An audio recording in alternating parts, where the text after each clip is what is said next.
सुरेश सोम जी मेरठ से। महाराज जी राधे राधे, आपके चरणों में कोटि कोटि प्रणाम। महाराज जी, जन्म और मृत्यु पहले से ही तय होता है, फिर अकाल मृत्यु का क्या अर्थ है? समय से अधिक पहले पाप, मृत्यु। अधिक पाप हो जाने पर अकाल मृत्यु आ जाती है। जैसे जन्म और मृत्यु का हमारा समय तय है, वो जवानी में भी मर सकता है, बुढ़ापा भी मर सकता है, पर जो अचानक अकाल मृत्यु होती है जिसकी, वो अधिक पाप बन गया, कोई महत पाप बन गया, महान पाप बन गया, तो तत्काल आयु को छीन करके उसका नाश कर देता है। तो अकाल मृत्यु का किसी का भी योग ना बने, इसलिए भगवान का चरणामृत रोज पीना चाहिए। भगवान के चरणामृत का प्रभाव है अकाल मृत्यु हरणम सर्वव्याधि विनाशनम श्री कृष्ण पादोदकम पीत्वा पुनर्जन्म न विद्यते।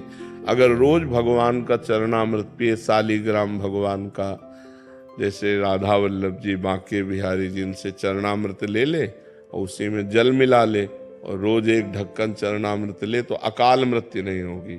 अकाल मृत्यु हरणम सर्वव्याधि विनाशनम, समस्त रोगों का शमन करने की सामर्थ्य और भगवान की प्राप्ति की भी उमंग ये चरणामृत प्रकट करता है। जो रोज चरणामृत पीता है उसकी अकाल मृत्यु नहीं हो सकती, उसको कोई रोग परेशान नहीं कर सकता। होगा, शरीर में हो सकता है रोग, लेकिन उसको परेशान नहीं कर सकता, और उसका शरीर जब छूटेगा तो अब अगला जन्म नहीं होगा, ऐसी उसकी स्थिति बन जाएगी। भगवान का अंतिम समय स्मरण आ जाएगा अगर रोज नियम से चरणामृत पीता है। अकाल मृत्यु हरणम सर्वव्याधि विनाशनम श्री कृष्ण पादोदकम पीत्वा पुनर्जन्म न विद्यते। जो भगवान का रोज चरणामृत पीता है उसका पुनर्जन्म नहीं होता, उसकी अकाल मृत्यु नहीं होती, उसको कोई रोग दबा नहीं सकते। नहीं तो अपने द्वारा पाप ऐसे बन जाते हैं। अब जैसे गर्भ हत्या है, भ्रूण हत्या है, स्त्री हत्या है, वृद्ध हत्या है, कई ऐसी हत्याएं हैं, कई ऐसे पाप हैं जो महत पाप बन जाते हैं और जीवन बर्बाद हो जाता है। जीवन, आजकल तो लोग विचार ही नहीं करते कि पाप हो रहा है। तो जहाँ पाप बन जाता है, इस जन्म में तो दुर्दशा होगी, और जब अगले जन्म में लेंगे तो भारी दुर्दशा इनकी होगी।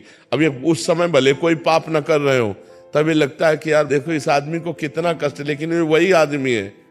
अगर इसको पूरी सीन दिखाई जाए तो आपकी ठीक है, भले इसको ऐसा ही होना चाहिए। तो जो दंड मिलता है ना, जिंदा जल गए, ट्रक में पिस गए, अब ये सब वही हैं। अब इस जन्म में आए घूम के तो अच्छे आदमी है, भले पाप नहीं कर रहे, लेकिन पूर्व का जो पाप है वो पीस देगा, वो जला देगा।